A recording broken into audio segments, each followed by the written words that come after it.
Welcome back to the Deep Dive.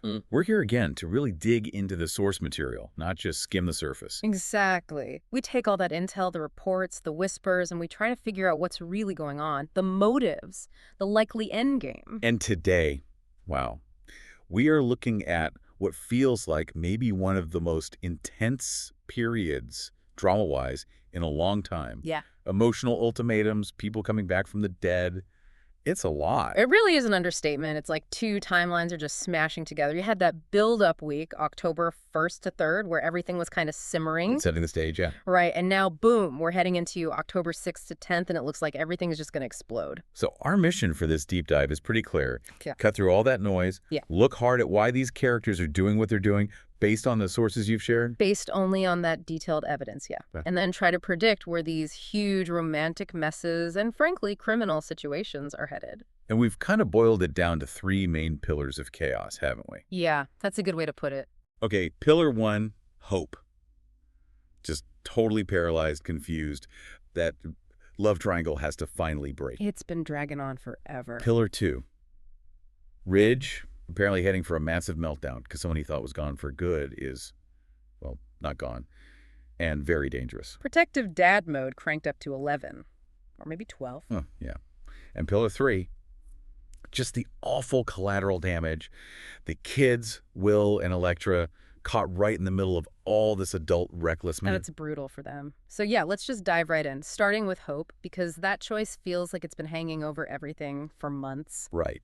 Let's unpack that confused heart. Okay, so the sources really zeroed in on that conversation Hope had with Brooke around the start of October, maybe the 1st. Yeah, and it wasn't just, oh, I'm torn. She actually said her heart is very confused. And she pinned it down, didn't she? She did. She said there's still this deep love for Liam, but crucially, it's tied to their past, their history, the family they built. But she also has love for Carter, presumably based on the present, the potential future. Exactly. And that's the core of it, right? Carter's the steady guy, the clean slate, maybe the adult relationship. Liam, well, Liam is Liam. He's destiny, history, chaos, Beth's dad. So she's weighing the comfort of what she knows, even the messy parts, against maybe a more peaceful, committed future with Carter. That's what it looks like. It's history versus, well, hope, I guess. The sources emphasize that the Liam love is rooted in the past, Carter in the future. It's a fundamental conflict for her. And Brooke, seeing her daughter just stuck, basically lays down the law. Uh-huh. Classic soap mom move. Gives her that emotional ultimatum. Pretty much, you have got to decide who you want to spend the rest of your life with. No pressure, Ray. Yeah.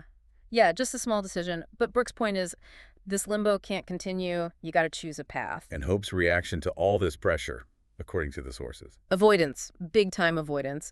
The clearest sign, they say, is the wedding planning or lack thereof. Oh, the stalling. Exactly. She is definitely not ready to get married. She keeps dodging setting a date with Carter. Which, I mean, if you're truly all in, ready to marry someone, you usually pick a date, right? You'd think so. It's kind of fundamental. So that hesitation, that constant pushing it off, it really suggests she's leaning away from Carter, doesn't it? The confusion isn't really 50-50. Okay, so that sets up this clash between Carter wanting to move forward and Hope basically hitting the brakes. That brings us to the tipping point. And Carter himself, bless him, kind of makes it worse without meaning to. How so? Well, the sources say he's just so thrilled about the wedding idea. He's all in, ready to go, typical Carter commitment mode. Okay. But that excitement, that energy, it lands wrong with Hope. She feels rushed and pressed by it. His joy is actually adding to her stress. Oof. That's not a great sign. Not at all. And then, right when she's feeling this pressure, this was around October 2nd, the perfect distraction hits. Let me guess. Something Yeah. to do with Liam. Bingo. Yeah. Beth and Liam send photos from their father-daughter dance. Just a simple, sweet picture. A picture of the life she's currently not living with them. Precisely. It's like a direct hit. The sources say it completely pulls her focus away from Carter, who's sitting right there, probably talking about wedding plans. It's proof that life, their life, is going on without her. And maybe it looks appealing. Or just deeply familiar and foundational. It forces her to confront the reality that choosing Carter means definitively leaving that behind. Her attention is split, and it's clear where the stronger pull is. And Carter notices this. Oh, yeah. He's described as perceptive, Yeah. right? He sees the writing on the wall. He gets that this isn't just a fleeting moment of distraction for her. It's fundamental. So what does he do? He kind of gives her permission to follow her heart, even if it breaks his. He says something like, you know what, go be with your family. Wow. That's like basically acknowledging he's not her primary family unit. It is. It validates where her real emotional center is, and predictably, the sources say, she takes him up on it. She decides right then to pack up and head home to Liam and Beth. So that really feels like the moment the decision is made, even if she hasn't said the words out loud yet. That's exactly how the sources frame it. The stalling, the distraction with the photos. Carter essentially giving her the nod. It all points one way. The prediction seems solid. She's going to choose Liam. Even though the official breakup with Carter might take another week or two to play out dramatically? Well, the internal choice seems locked in. Okay, but hang on. Let me play devil's advocate for a second. Carter is the stable choice, right? He's mature, he's committed. Liam as well. Yeah, Liam. Isn't there a chance Hope chooses stability, maybe out of gratitude or just sheer exhaustion from the drama? It's the logical choice, maybe, but soap operas, and Hope's history specifically, they don't always run on logic, do they? True. Her actions, the constant retreat towards Liam whenever things get real with Carter, that's what the sources focus on. Her behavior screams she's not ready for the future Carter represents. And let's be honest, Liam brings the drama, which fuels the story. So the prediction holds. Liam wins this round. Looks like it. Her inability to commit to Carter when she had the clear chance speaks volumes. #tag the aftermath for Carter and Daphne. Okay, so if Hope picks Liam, Carter gets his heart broken. Again. The sources say his days with her are numbered. He was so thrilled. Now he's going to be crushed. Yeah, poor Carter. It's rough, but this immediately pivots the story, doesn't it? To Daphne. To Daphne. She's been waiting in the wings, watching all this, described as being so gone for him, like totally fallen for him. And she sees Hope backing away as her opening. Exactly. It's not just Hope's failure, it's Daphne's potential opportunity. She thinks she might actually have a shot now. And knowing Carter, the sources seem pretty confident about what happens next. Oh, incredibly confident. They analyze his pattern, right. Carter hates being single. He craves commitment. When one relationship ends, he tends to jump right into the next available committed option. He needs to fill that void. Pretty much. Which is why the sources speculate he would rebound with her so fast. Daphne is right there. She's clearly interested. She's probably offering the commitment he just lost. So, intense heartbreak for Carter, but maybe brief. Yeah. Quickly followed by a new pursuit. That's the prediction. He'll channel that energy into Daphne. It's a familiar cycle for him. Harsh, maybe, but consistent with his character. Okay, so Hope gets her chaotic destiny. Carter gets a potential rebound wife. That's one kind of drama. But now we shift gears dramatically. Yeah, we go from messy relationships to, well, absolute horror, life and death stuff. This hits hard and fast right around Friday, October 3rd, according to the sources. Luna Nozawa is back. And not just back, but back from the dead. The revelation is that she's not so dead, not dead at all. This isn't just a surprise return. It's a criminal nightmare resurfacing. #, the shocking news. And the reaction from Brooke and Ridge is immediate. Instantaneous and huge. They are absolutely horror-struck. But it's more than shock. It's fear, deep fear. They are terrified for the safety of their families. Because Luna isn't just some random criminal. She has a history with them, a violent history. A very specific violent history. She tried to kill Steffi twice. So her being alive isn't an abstract problem. It's a direct personal threat to Ridge's daughter. And how does the news get out? The sources mentioned a chain of information. Yeah, it looks like Brooke probably hears it from Katie. Katie's in Bill's orbit, and this whole mess involves Lye Finnegan. Right. Lies save Luna. Apparently so. Katie will likely confirm Lye's role in helping Luna fake her death and survive, which is another layer of shock, because Lye's a doctor, respected, mostly. So Luna had help from someone relatively high up. Seems like it. The sources do note that the wider family probably doesn't yet know about Sheila Carter's connection to all this from way back. But just knowing Luna had an accomplice like Lye is enough to send Ridge and Brooke into panic mode. And then timing couldn't be worse. Terrible timing. Steffi is due back any day now. The very person Luna tried to murder is walking right back into the potential line of fire. So the threat isn't just theoretical. It's about to become very real, very fast. The mood shifts instantly. From dread to DEFCON 1, basically. Yeah. Active defense mode engaged. #, Ridge's meltdown, and protective fury. Okay, let's focus on Ridge's reaction. The sources say he's frantic. Understandably, his fury is laser-focused. He knows Luna's history, her motivation. She blames Steffi for keeping her from Finn. Exactly. She still has this delusion that Steffi is the only obstacle between her and Finn. It's a murderous fixation, and it's clearly unresolved if she's back. So Ridge isn't just worried, he's preparing for another attack. Absolutely. His response dominates that whole week of October 6th to 10th. He's stressed, losing sleep, vowing to protect Steffi, protect the kids. He knows Luna could target her again the minute she sets foot back in town. It's high alert. And knowing Ridge, his response probably isn't quiet contemplation. No, not Ridge. It's aggression, confrontation. The sources are speculating he's going to march right over to Bill's place. Why Bill's? To make more threats and demands. The sources specifically reference that explosive scene at the hospital back when Liam was shot. Remember how furious Ridge was then? Oh, yeah. Unhinged. He blames Bill for this. He likely sees Bill as somehow enabling this. Maybe because of Bill's past dealings or just his connection to the Logans and Finnegans now. Ridge probably thinks Bill attracts chaos, and now that chaos is threatening Steffi again. So expect shouting, maybe some property damage? It wouldn't be surprising. Ridge confronting Bill is never calm. Hashtag tag the pregnancy twist and familial horror. Just when they think it's just about a homicidal maniac being back. The other shoe drops. And it's a huge one, the pregnancy. Brooke finds out. Yeah, likely from Katie again. That Luna didn't just survive, she apparently took advantage of Will. And now she's pregnant. Oh my God, that takes it to a whole new level of awful. It really does. For Brooke, it's devastating. It means the damage isn't just a threat to the family, it's in the family. Luna, this dangerous person, could now be tied to them forever through a grandchild. It's biological contamination almost. And Will. Poor Will. Yeah. And Finn needs to hear this too, right? The sources suggest Lynn, his adoptive mom, might be the one to tell him. How's Finn gonna react? The daughter of someone he was briefly involved with who tried to kill his wife is alive and pregnant by his... what is Will to him? Stepnephew. Something like that. It's messy. His world is imploding, and partly because of Lai's actions in saving Luna.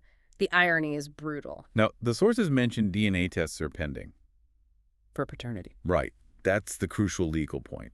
Is Will definitely the father? The tests are needed. But emotionally, socially? Emotionally, it seems like the family is already operating as if it's true. The sources say the truth is generally accepted.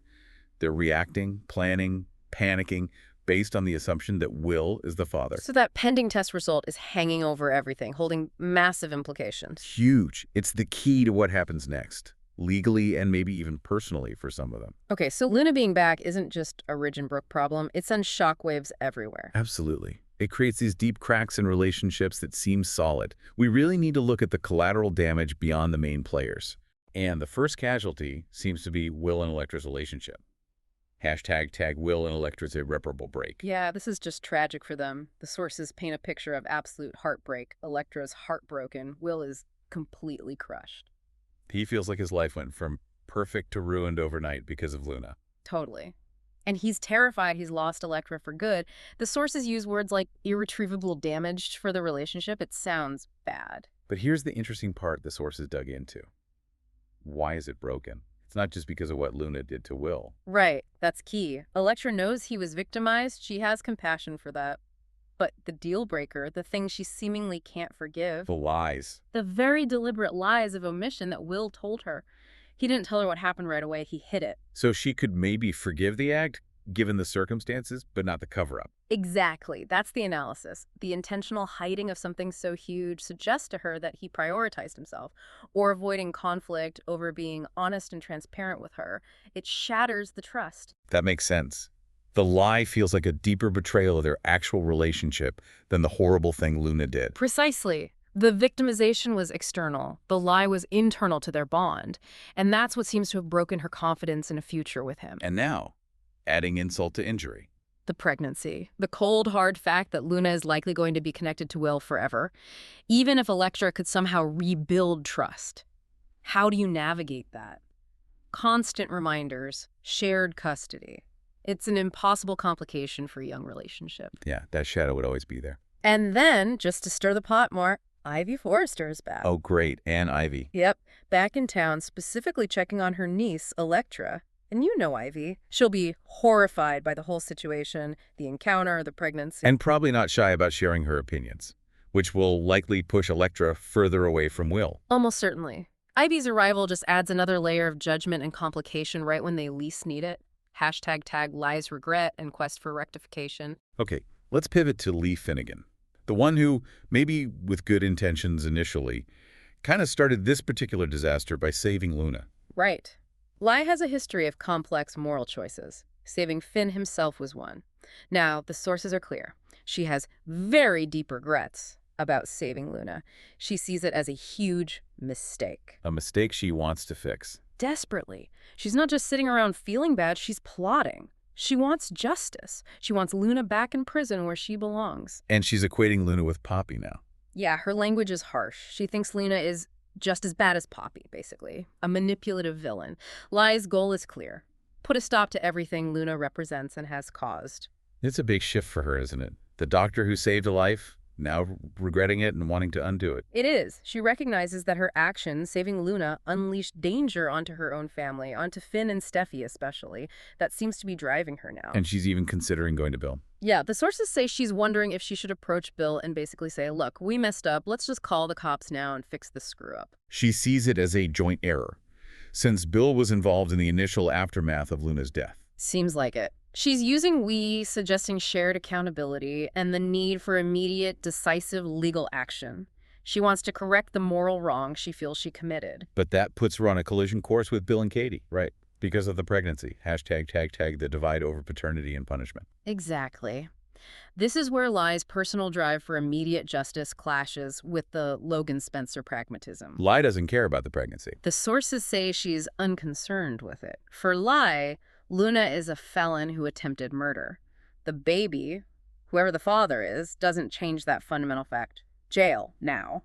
That's her stance. Whereas Bill and Katie are thinking longer term. Right. They want to be strategic. They're insisting on waiting for the paternity test results before they make any moves about prosecution. Because if the baby is Will's, then they're potentially locking up the mother of Bill's grandchild.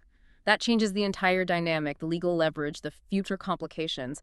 They need that information first. It's about control as much as justice for them. But underneath that caution, Bill's feelings are stronger. Oh, yeah.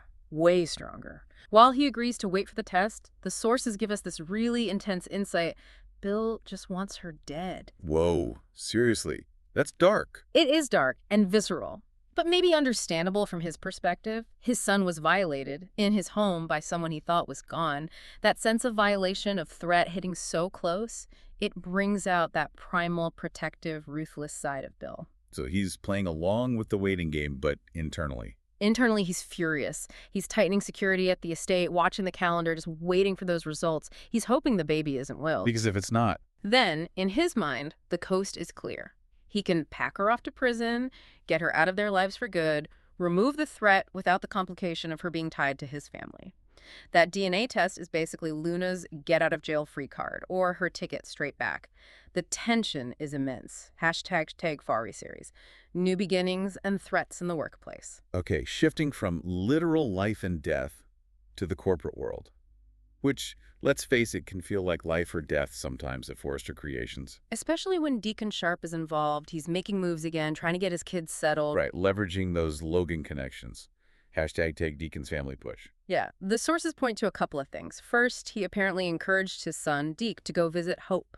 Strengthen those sibling ties. Okay, building bridges. And second, he's apparently told people he plans to talk to Brooke directly about his other child, Dee. And Dee has ambitions. Big ones. She wants to be a designer at Forrester Creations. That's her goal. Which is a tough gig to get into. Needs talent, but also connections help. Exactly. And Deacon is clearly trying to use his history with Brooke, and the fact Hope's already a big deal there, to maybe give Dee a leg up, get her foot in the door. He wants his kids established, maybe find the stability he never really had. Seems like it. Forrester Creations represents legitimacy, money, power in that world. He wants that for Dee and Deke, probably trying to secure their future within that whole structure. Yeah. #tag the anticipated resistance. But Ridge. Yeah. The sources are very clear. Ridge won't be thrilled at all. Another one of Deacon's kids at FC. When Hope's already there. Exactly. You got to remember the history here. Forrester Creations is Ridge's kingdom. his legacy. And Deacon. Deacon represents years of heartache, betrayal, chaos with Brooke. So any sharp walking through those doors isn't just an employee to Ridge. Nope. They're a walking reminder of Deacon's influence, Deacon's past. It's personal for Ridge, deeply personal. So even if Dee is brilliant, talented, Her last name might be the biggest hurdle. Ridge will likely see this as Deacon trying to infiltrate his company, maybe destabilize things. A Trojan horse. We've seen him try to sabotage Brooke's projects out of spite before. Imagine how he'll react to actively trying to block Deacon's daughter. it sets up a really nasty dynamic, doesn't it? Hope and Brooke will feel obligated to help Dishi's family. Ridge will be digging his heels in, twitting to stop her, seeing her as a threat. So the design office becomes ground zero for another family feud. Pretty much guaranteed. Creativity takes a backseat to politics and old grudges. It shows how, in their world, even trying to start fresh gets tangled up in the past. Hashtag tag V, outro.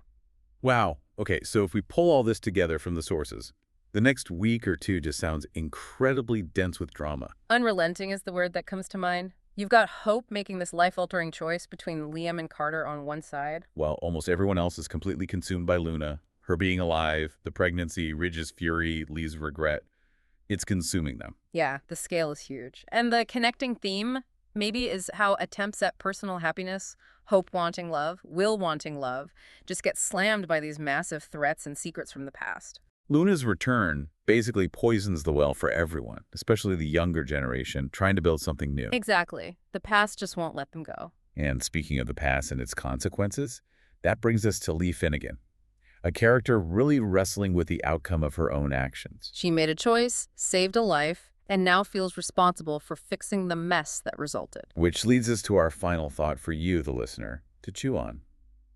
Think about Lena, her drive for justice, her need to undo her mistake, as the sources put it. Is that purely ethical? A doctor trying to right a wrong? Or is there something else there? Her decision to push for prison immediately before the paternity results, dismissing the biological reality, does that signal something else? A darker resolve, maybe? Something more controlling? Yeah, her willingness to go against Bill and Katie, the ones trying to be legally careful, it suggests she's operating differently now. Is her emotional state pushing her towards a kind of cold, maybe even destructive certainty? Could she become dangerous in her own way while trying to stop Luna? That's the question, isn't it? Control versus chaos, and who's really wielding which? Something to definitely keep an eye on as all this unfolds. Absolutely.